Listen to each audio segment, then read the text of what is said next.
Padre Fábio, por favor, me ajude com essa dúvida. Tenho lido a Bíblia em sua sequência e percebi que Deus, quando apresentado no Velho Testamento, nada tem a ver com o Deus que Jesus pregava segundo os Evangelhos. Então, por que essa discrepância em se tratando de um mesmo ser? O antigo Deus era tirano, castigador e opressor, enquanto que em suas palavras Jesus sempre nos mostra seu lado misericordioso e amoroso, principalmente com os menos afortunados. Podendo assim dizer, Deus sempre foi o mesmo, e nossa interpretação como humanos foi incorreta ao enxergá-lo dessa maneira no Velho Testamento, ou ele mudou ao colocar seu Filho entre nós? Será que em Jesus ele amoleceu seu coração? Obrigado pelas palavras sempre acolhedoras e pacientes com seus amigos e admiradores. Sandra Carreiro, do Distrito Federal. Deixa eu tomar uma aguinha aqui que tá.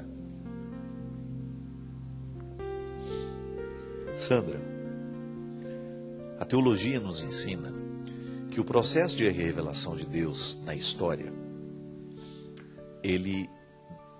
a maneira como nós interpretamos essa revelação, passa o tempo todo pelos limites da nossa inteligência.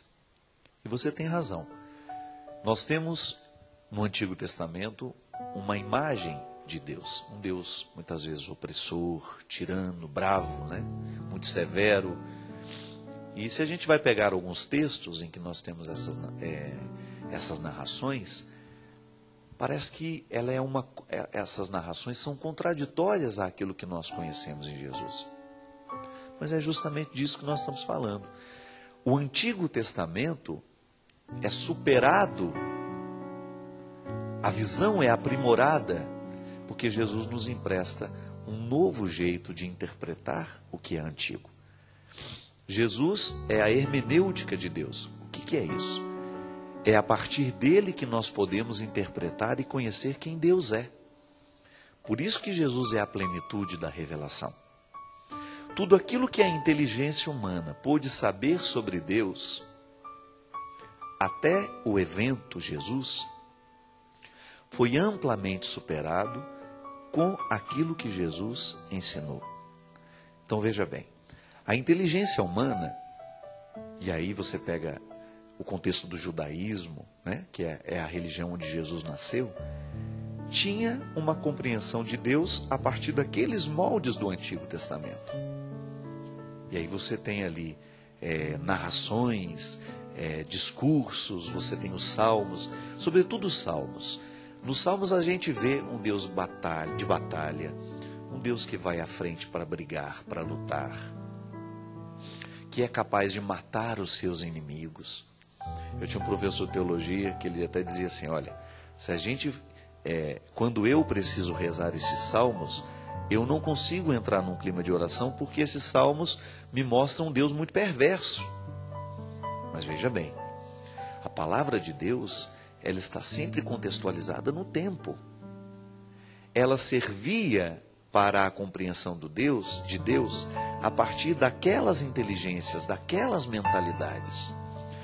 Quando vem Jesus e nos apresenta este Deus terno, este Deus amoroso, não significa que nós vamos jogar fora a Sagrada Escritura antiga e dizer que ela estava errada. Não, nós vamos reconhecer nela o processo através do qual Deus foi se manifestando no mundo. Nós vamos descobrindo a maneira como Deus foi entrando na história, como ele foi sendo revelado, como ele foi acontecendo no tempo e como é que ele chegou ao nosso coração hoje. E nós, de alguma maneira, temos dentro de nós o Antigo e o Novo Testamento sintetizados. Veja bem, nós estamos em 2010, mas muitos de nós ainda foram evangelizados a partir da visão de um Deus cruel, de um Deus vingativo, de um Deus que vigia os erros humanos para poder castigar. As experiências de Deus são diversas. Por quê?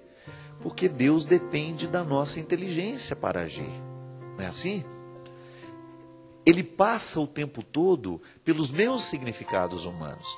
E é por isso que a conversão, minha gente, é também um processo de modificação das minhas interpretações. Eu começo a modificar o meu jeito de interpretar as coisas, as situações, as realidades. Por isso que é mudança de mentalidade. Eu sou filho do Novo Testamento. Graças a Deus, as primeiras notícias que eu tive sobre Deus é que Ele me amava. Eu me recordo como se fosse hoje, da minha mãe dizendo isso para mim.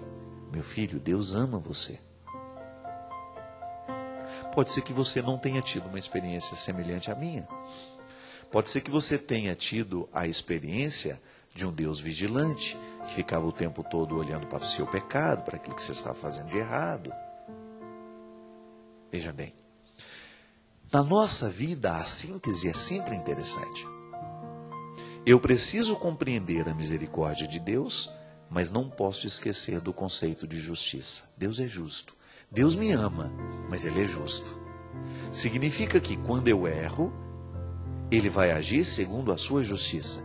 Ele me perdoa, mas eu preciso assumir as consequências humanas dos meus erros. Está vendo como Antigo e Novo Testamento podem ser reconciliados numa mesma visão?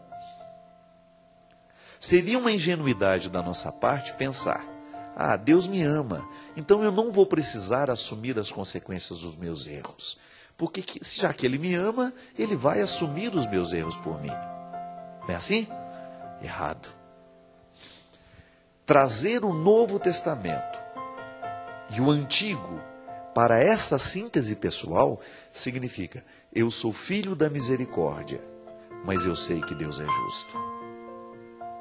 Por outro lado, eu não tenho o direito de ficar ancorado no Antigo Testamento, anunciando o tempo todo a ira de Deus, né? E às vezes a gente escuta pregações assim. Deus está sempre irritado na palavra daquele padre ou na palavra daquele pastor, daquele líder religioso. Não temos o direito de mostrar apenas a ira de Deus, que neste caso aqui, Jesus traduz como justiça. Deus é justo. E Jesus tinha atitudes que demonstravam essa sua capacidade de sintetizar o Novo e o Antigo Testamento. Veja bem, o mesmo Jesus que perdoava pecados, que abraçava os pecadores e que ia tomar um café com eles, é o mesmo Jesus que chicoteava os vendilhões do templo. Então em Jesus está sintetizado isso. E nós precisamos sintetizar também, porque a verdadeira experiência de fé, ela tem que nos equilibrar a partir do princípio de justiça e do princípio de amor. Porque senão, nós vamos ficar o tempo todo balançando ora lá, ora cá. E esse balanço não é salutar na nossa vida. Você precisa acreditar na misericórdia de Deus. É direito seu acreditar que Deus lhe ama, que Deus lhe quer bem, que Deus perdoa o seu pecado. Mas Ele é justo. Então é obrigação sua, é obrigação minha, que a gente tenha cada vez mais clareza de como devemos viver a nossa vida. O que precisamos escolher? O que precisamos jogar fora? Recolher o joio do trigo, retirar, não permitir que o ruim prevaleça, não permitir que as coisas ruins fiquem semeadas nos canteiros da nossa vida. Aí sim, nós estamos equilibrando o Deus justo do Antigo Testamento, que naquele momento está descrito a partir de uma linguagem bélica, de uma linguagem de guerra, e que nos assusta, porque nós estamos acostumados com a palavra de Jesus. De repente eu vou para o Antigo Testamento e vejo histórias de um Deus que massacra os seus inimigos. Como é que eu posso acreditar que este Deus massacra os seus inimigos, se na palavra de Jesus ele está dizendo o contrário sobre Deus? A palavra de Jesus diz que nós devemos amar os nossos inimigos. Mas aí você fala, mas no Antigo Testamento Deus matava os seus inimigos. Veja bem, o que mudou foi a compreensão. A história foi amadurecendo a própria visão de Deus, sobre Deus. E aí a gente foi descobrindo que Deus é amor. Aí a gente chega nessa declaração joanina, Deus é amor. Mas porque Ele nos ama, Ele é justo conosco. conosco.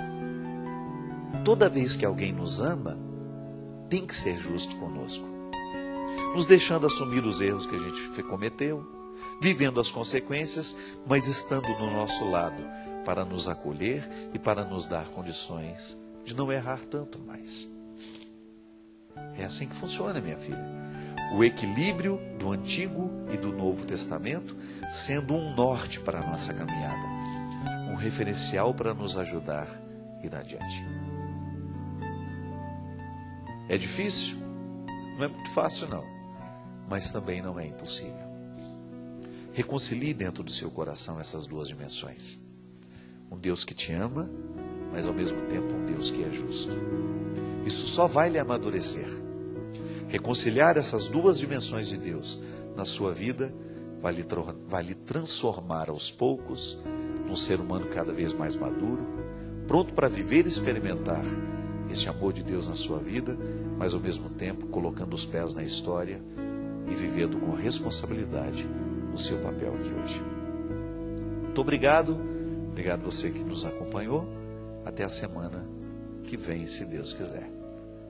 Derrame sobre todos nós a bênção do Deus Todo-Poderoso, Pai, Filho e Espírito Santo.